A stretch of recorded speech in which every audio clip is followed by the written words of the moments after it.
when I was little. My father was famous. He was the greatest samurai in the empire.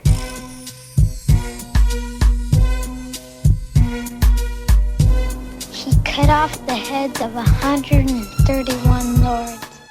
Hey everybody, this is Jerry Williams, aka Greater Sapien. Thanks for stopping by. I come to you again with some more Globe-Denier foolishness. Now, a few days ago, I spoke to you about a flat earther that said it wasn't possible for the moon to be reflecting sunlight because a sphere does not reflect light.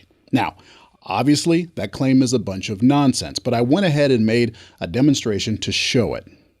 Now, here's the thing about Globe-Deniers. Trying to convince them of anything is a complete waste of time, as they are incapable of learning.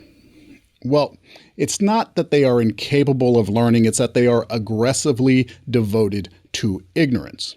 But at the same time, Globe-Deniers are great springboards for explaining things for people who actually want to know something. Here's what I mean about it being a waste of time to try to convince them. For my last video, I referenced a YouTuber that claimed that light cannot reflect off a sphere. Those were his precise words. When I showed that to be asinine, he then claimed that it was that a beam of light can't reflect back toward itself off a round surface, and that I was twisting his words, slandering him. He then admits that light can reflect off round surfaces, just not that particular direction, and I was a fraud for proving the original statement wrong. Now, what I really need to prove is that light can bounce back 180 degrees off a sphere, and that it can bounce back to the dark side of another object. More specifically, that a beam can go past an object like the Earth, reflect off a round object like the moon, and come back 180 degrees to the backside of the Earth object, because that's what the heliocentric model says happens during a full moon. And while I'm at it, why don't I explain why they make diagrams of eclipses that look like this? Because everyone knows the sun's rays don't shoot toward the Earth like that. And maybe show how the moon's shadow can be smaller than the moon during eclipse, because that can't happen in reality. Shadows are never smaller. Whew. It's always something else with these guys. Now, I can prove him to be wrong about every single one of his positions, but it will not matter. He will find something else to discuss. Get a light source 400 times bigger than your moon object. Place it proportionally as far away as the sun would be, and make your moon object reflect only 12% of the light. If you can't replicate that, then your heliocentric model is wrong. Ha-ha, I win. Watch for it. Now, let's look at the challenges that these Globe-Deniers come up with and show how easy it is to disprove these claims and explain the basic lack of understanding. Can light bounce 180 degrees off of a sphere? Of course it can. Remember, this user has admitted that we see objects because light reflects off of them. It's the 180 degrees that's the issue now. Take this video footage. The light source is the flash of the camera, a half a centimeter away from the camera lens, and we're seeing the reflection of that light source. That's pretty close to 180 degrees. But since the camera is not the actual light source, it's not quite 180, is it? It's reflecting light maybe 179.5 degrees. How do we show 180 degrees if the camera lens isn't also the light source? How about this? How about I take this laser pointer, cover most of the source with tape, and bounce a beam off of the sphere and watch it bounce back to the source? We all see that reflection, right? We all know that the laser beam has been reflected back to the source, right? 180 degrees? Okay, that's been taken care of. Next, what about bouncing back to the dark side of another object like the Earth? Now, this user proposed having light shine past a basketball or something to a moon and reflect the light to the dark side of the ball. We'll do it this way. Now, there's our light source shining past our Earth to a moon ball over there. Is that ball reflecting light onto the dark side of our Earth? Well, if I can move this camera up against the dark side and still see that moon, that means it is. because we all agreed that if we see an object, that means that the light has been reflected toward us. Remember that? Good. Well, there you go. This is the view from the dark side of the Earth. Next, wait a minute, Jerry. That camera position isn't really 180 degrees from the light source, is it? Didn't the flat earthers say reflect off a round object like the moon and come back 180 degrees to the backside of the Earth object because that's what the heliocentric model says happens for a full moon? Yeah, he did. And this isn't 180 degrees. Why? Because the solar system model does not say the sun's rays go past the Earth, hit the moon, and come back 180 degrees. At least it doesn't once you get beyond a grade school education. You see, our poorly informed flat earther is thinking about this two-dimensional diagram of the phases of the moon. The moon is over here, directly in line with the Earth and the sun, making a 180-degree reflection path for the sun's light. I've replicated it here with real objects. But this model is simplified for printing and ease of viewing. This has all the objects on the same plane for a full moon.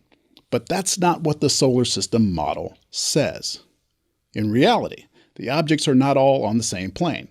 So even if it seems like they are 180 degrees from one point of view, from another position, you can see that they are not.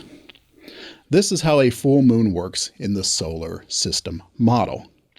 Very rarely are all the objects truly in line on the same plane, and when they are, it's no longer just a full moon. It's an eclipse, as the Earth blocks the sun's light from reaching the moon and reflecting to the Earth, or the moon blocks the sun's light in case of a solar eclipse. So, to sum these pieces up, it's perfectly possible to reflect light 180 degrees off a sphere. But it's not required during a full moon because the sun, Earth, and moon are not on the same plane most of the time. And when they are on the same plane, that's an eclipse. Speaking of eclipses, this guy also wants to know why eclipse diagrams look this way with all the sun's rays going toward the Earth like this, when that isn't reality. Let's let that one sink in. This person says that this diagram is fake because all of the sun's rays are going toward the Earth. Do you see his problem? And he says that I need to be able to replicate this in reality. But I don't need to, because this is a simplification of what is going on. It's been stripped down to be more legible. No one says this is an accurate diagram of an eclipse. Here, let me show you one that's a little more accurate, just so you can see how useless it would be. This is an eclipse. There's the sun with the rays going in all directions. There's the Earth and the moon, all close to scale. It's useless. Okay, how about I don't worry about scale accuracy and make everything visible? That's better. What's this field of color here? Oh, that's the rays of light going off in every direction off every point on the surface of the sun. Because you know that rays don't just shoot off in one direction, right? Each point has light going off in all directions. We all knew that, right? But rays that shoot off this way and this way don't ever interact with the Earth and the moon. So we don't care about those for this diagram. It's a distraction and a waste of time drawing them. Let's toss them. So now, all we are left with are the sun's rays that are actually involved with the eclipse. We're not saying the other rays don't exist. They just don't matter here. Why that was confusing to anyone, I don't know. The fact that the sun, the Earth, and the moon are so close together in the image should have been a clue that this was an oversimplification. But I'm absolutely happy to clarify that for you. The last of his challenges is actually the only one that is a perfectly reasonable question, and it is one that I have addressed before in my Destruction of the Morgul video. How can the shadow of the moon be smaller than the moon during a solar eclipse?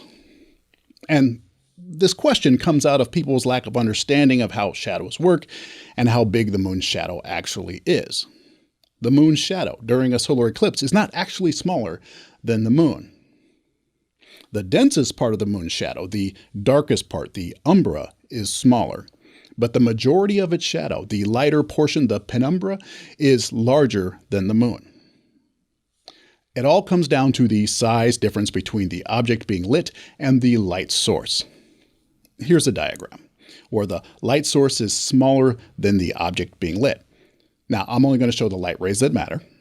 Everything within this area is in shadow, and the size of the shadow is bigger than the object. Let's look at a diagram where the light source is bigger than the object being lit up, like with the sun and the moon. These light rays here go by as always, creating the big shadow.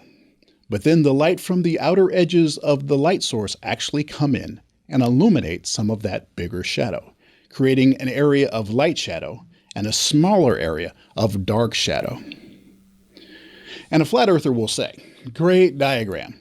Can you replicate that in reality?" Of course. Here you go. Large light source, smaller object. Larger shadow, that is light, coming down to a smaller, dense shadow core. Ta-da! Now, I understand why some people ask that question. It's a little non-intuitive if you haven't played with light. But the thing is, this isn't the first time I've explained this, and I'm not the only person who has. So while I don't fault someone for not knowing the answer, I do fault the flat earther for not trying to find it. Globe-Deniers like to claim to be about research, about finding the truth. They even go so far as to give themselves names like "Show me the evidence." But why do they get as far as me without having seen this? If they've actually done research, why haven't they tried to replicate it themselves? They'll say, "Well, how about you take a laser and try to do X, Y, Z, and you'll see that it doesn't work." But then it does work, which means they never tried it. And they never will, because they are aggressively devoted to ignorance. Everything I presented here is going to slide right off of them. They will go find another science advocate and make the exact same claims. They'll say, "I asked Greater Sapien to explain it and he avoided the subject," because this never happened. ADI, aggressive devotion to ignorance. It's what we're up against, folks. All we can do is put out good information for those who want it. And that's my time for today. Until next time, keep it light. That's my job! That's what I do! I don't lose!